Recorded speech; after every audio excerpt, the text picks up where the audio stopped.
mesela bulay Arapça duaması, özü anlamayın diye aytam sana. Özü anlamayın, bize okup tura, dua eken bile o. Anlamayın, okup tura şu.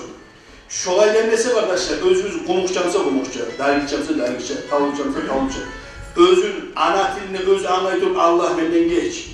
Kara bu aytan sözde, özün etken günahlarında öyle yaşasa, Allah benim namazımı kabul et. Özün bile inkette duan etmek kardeşler, onu şolap da yaxşı dua kardeşler. Şolap da yaxşı dua. Süse kabırlığa varırız, süse ocak olsun, süse namaz olsun, başladık değil. Allah'tan senin muradın tilemek, ona ne yaxşı dua. Şu sen muradın, şundan yaxşı dua yok kardeşler. O zaman Arapça bir adam Arapçasını okup anlayıp okusa o başka mesele. Ama Arapçayı anlamayan adam, anlamasa bize okup tura, etkenini bile olay duada dese kardeşler, özümüz ana tilimizde tile, hilal, etken dua kardeşler artık.